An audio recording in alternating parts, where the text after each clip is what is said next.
Cerita hantu terus berkembang berkaitan dengan perubahan sosial yang terjadi di masyarakat. Hal ini karena penggambaran sosok hantu merefleksikan kecemasan, kengerian, dan ketakutan dalam kehidupan manusia. Salah satunya adalah sosok tersebut yaitu tuyul. Tapi sebelumnya jangan lupa follow, like dan share channel YouTube kita Dunia Misteri. Tuyul dalam pengertian dan pemahaman bangsa Indonesia adalah makhluk halus berwujud anak kecil, dengan kepala gundul, yang dipercaya dapat mencuri uang untuk majikannya. Mitos mengenai setan gundul pencuri uang sudah ada sejak tahun 1890-an. Namun istilah tuyul baru muncul sekitar tahun 1929 setelah krisis ekonomi depresi besar, yang menghancurkan sebagian perekonomian dunia. Tuyul merupakan fakta yang banyak dipelajari oleh sejarawan karena masih dipercaya oleh masyarakat modern sampai sekarang. Lantas bagaimana pendapat sejarah mengenai tuyul? Sejarawan Ong Hok Ham berpendapat bahwa awalnya tuyul muncul akibat kesenjangan sosial antara kalangan masyarakat yang agraris dengan tuan tanah dan pedagang. Dan bantuan makhluk halus dianggap sebagai cara paling mudah untuk menjelaskan segala urusan perniagaan yang semakin rumit bagi rakyat di perdesaan yang masih tradisional. Hal ini berkaitan dengan sentimen rasial terhadap orang Tionghoa dan ras minoritas lain yang diidentikan memiliki kekayaan. Peter Carey dalam Orang Jawa Masyarakat Cina, 1986, mencatat ada semacam ketidakadilan dalam urusan praktik pemungutan pajak antara petani Jawa dengan pedagang Tionghoa. Sebelum Perang Jawa terjadi, orang-orang Tionghoa yang bertugas menjaga gerbang cukai terkadang menyita hasil bumi milik petani karena dianggap tak mampu bayar pajak. Petani-petani itu dibiarkan terlantar di sekitar gerbang cukai. Selama menunggu barangnya dikembalikan, mereka harus bertahan dari godaan untuk memakai candu yang dijual pedagang Tionghoa. Kondisi keuangan mereka semakin sulit ketika harus berhadapan dengan rumah pelacuran dan perjudian. Kegelisahan tersebut berubah menjadi kemarahan terhadap orang-orang kaya lainnya. Mereka sulit diterima dalam tatanan masyarakat Jawa tradisional karena tak bisa meyakinkan masyarakat yang masih percaya tahayul tentang asal-muasal kekayaan. Sentimen negatif kemudian muncul dan melahirkan tuduhan bahwa orang kaya memiliki tuyul dan bersekutu dengan iblis. Sementara menurut naskah Al-Adawiyah, yang ditulis oleh Kh. Ahmad Sanusi, 1888-1950 m. Ia adalah salah seorang anggota BUPKI yang berdiri jelang kemerdekaan Indonesia tahun 1945.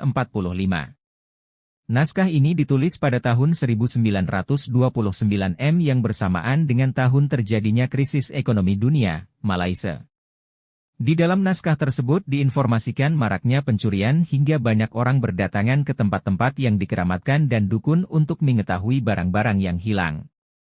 Untuk mengatasinya, Kh. Ahmad Sanusi memberikan solusi agar umat Islam tidak melakukan praktik-praktik syirik, namun melakukan salat hajat dan salat istihara serta doa-doa untuk mengatasi kesulitan. Rakyat miskin pun semakin bertambah, kerusuhan, pencurian, perampokan, juga marak di kota-kota maupun di desa-desa.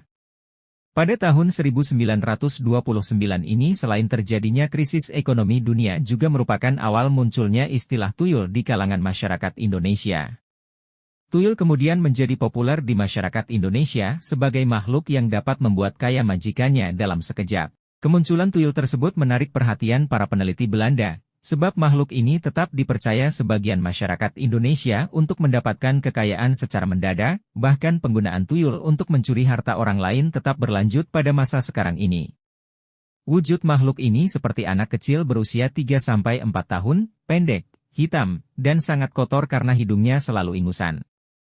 Para pemilik tuyul tersebut biasanya membawa tuyul ke tempat-tempat ramai seperti toko besar atau pasar dan akan pulang setelah berhasil mencuri uang. Tuyul bisa dilihat oleh pemiliknya dan dukun yang menjadi perantara perjanjian atau kontrak antara pemiliknya dengan setan sebelum mendapatkan makhluk ini. Menurut pemahaman praktisi goib, tuyul merupakan makhluk korban aborsi. Janin-janin yang sudah berusia 7 bulan dan diaborsi ibunya. Selain itu ada juga berasal dari janin orang yang keguguran atau bayi yang mati ketika lahir. Tuyul adalah makhluk goib dari golongan jin yang memiliki kemampuan khusus yaitu mencuri uang atau perhiasan. Makhluk ini hanya dapat dilihat dan diajak bicara oleh pemiliknya saja. Para tuyul ini merupakan hasil tangkapan yang ditangkap juru kunci atau perantara tuyul saat berkeliaran mencari ibunya. Sebelum tuyul disuruh mencuri, Pemilik tuyul dapat berkomunikasi dan berinteraksi secara langsung untuk memberikan perintah sesuai keinginan dan jumlah curian yang diinginkan oleh pemilik tuyul tersebut. Sobat Dunia Misteri, memelihara tuyul selain dapat membuat kaya pemiliknya, sekaligus sangat berbahaya bagi pemiliknya. Sebab tuyul biasanya minta dimanja dan akan marah jika keinginannya tidak dipenuhi. Tuyul juga membahayakan istri pemiliknya, karena wanita yang mempunyai bayi harus menetekinya. Tetekan untuk tuyul ini sangat menyakitkan dan membahayakan kesehatan wanita tersebut.